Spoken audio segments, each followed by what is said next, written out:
እንደ አውሮፓውያኑ አቆጣጠር በ1914 የገና ሰሞን ነው።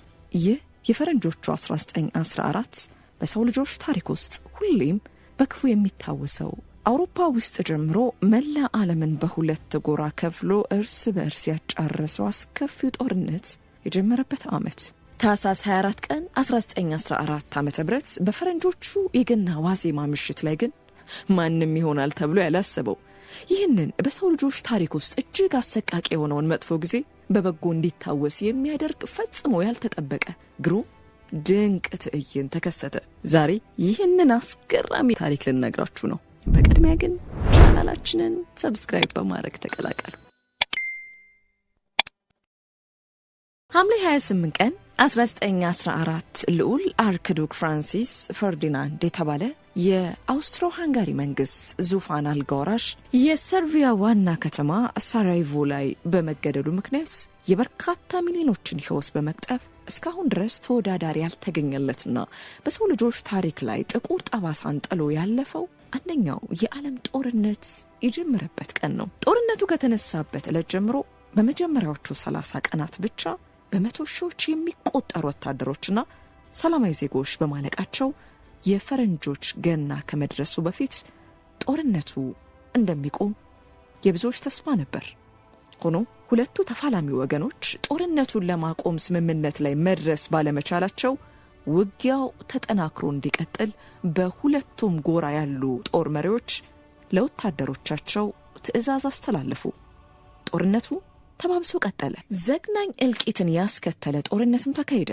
ይህ በእንዲህ እንዳለ ታህሳስ 24 ቀን 1914 ዓ.ም በፈረንጆቹ የገና ዋዜማ ምሽት ላይ ግን ማንም ይሆናል ተብሎ ያላሰበው ይህንን በሰው ልጆች ታሪክ ውስጥ እጅግ አሰቃቂ የሆነውን መጥፎ ጊዜ በበጎ እንዲታወስ የሚያደርግ ፈጽሞ ያልተጠበቀ ግሩም ድንቅ ትዕይንት ተከሰተ።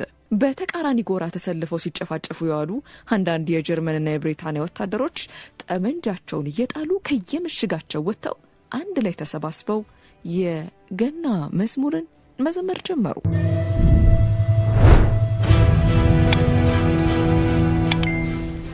ከሰዓታት በፊት በጠላትነት እርስ በርስ ሲለዋወጡ የነበሩ ወታደሮች ለጥይት መከላከያ የለበሱትን የብረት ቆብ እያወለቁ በወዳጅነት ስጦታ ተለዋወጡ።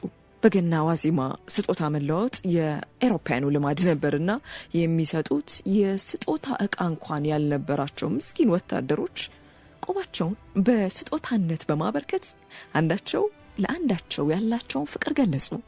ቀኑን ሙሉ ክፉኛ ሲገዳደሉ ያሉ ባላንጣ ወታደሮች ማታ ላይ አንድ ላይ ተቀምጠው ኮቾራቸውን እየበሉ በፍቅር እየተጨዋወቱና እየጨፈሩ የ1914ቱን የገና በዓል አከበሩ። ይህች የገና ዋዜማ ምሽትም በዛ ሞት በነገሰበት አስከፊው የአንደኛው የዓለም ጦርነት ወቅት በበጎ የሚወሳ ደማቅ ታሪክ የተጻፈበት ልዩ ቀን ሆነ። ስለሆነ ምንም እንኳን ታሪኩ የተጻፈው አውሮፓ ውስጥ በአውሮፓውያኑ የገና በዓል ዕለት ቢሆንም ፍቅር የሁሉም የሰው ልጆች ሀብት ነውና የጠላትነት ምሽግ በፍቅር ተደርምሶ ጦርነት ቆሞ የዋለበትን ያቺን ልዩ ቀን ሁሉም ያስባታል። የዚህ አስደናቂ ታሪክ ተካፋይ ከነበሩ ወታደሮች መካከል አንዳንዶቹ ለጋዜጠኞችና ለፍቅረኞቻቸው በጻፏቸው ደብዳቤዎች ጦርነቱን አቁመው በዓሉን በጋራ ለማክበር የወሰኑባትን ያቺን ልዩ የገና ዋዜማና የበዓሉን ውሎ እንደሚከተለው ገልጸውታል።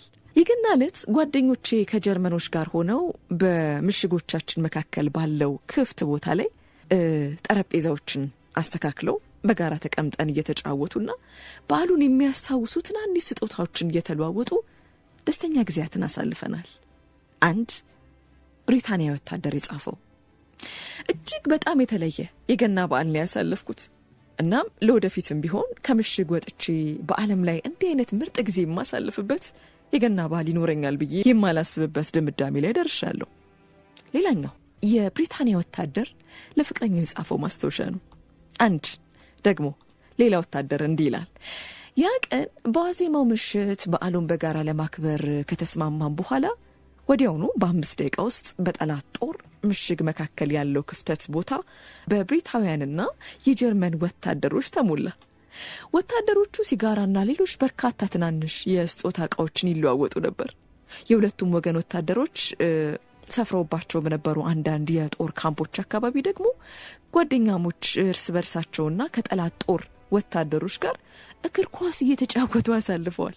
ጨዋታውን አስመልክቶ የብሪታንያ መኮንኖች የጦር የሕክምናው ክፍል ኃላፊ ለንደን ውስጥ ለሚኖር አንድ ወዳጁ በጻፈው ደብዳቤ ደግሞ ብርጋዴያችን ከጀርመን ወታደሮች ጋር ጨዋታ አድርጎ 3-2 በሆነ ውጤት አሸንፏል ብሏል።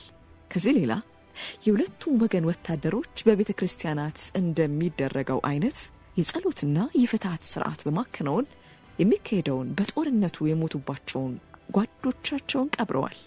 በዛች የ1914ቷ የገና ዋዜማ ምሽት የነበረውን ጦርነትን አቁመው ገናን በጋራ አክብረው ያሉ ወታደሮችን አስደናቂ ትዕይንት ከሁሉ በላይ ቁልጭ አድርጎ የሚያሳየው አገላለጽ ግን ጥር 5 ቀን 1915 የእንግሊዙ ካርሰል ጋዜጣ ላይ ታትሞ የወጣው አንድ ብሪታንያዊ ወታደር የላከው ደብዳቤ ነበር። ደብዳቤው እንዲህ ይላል።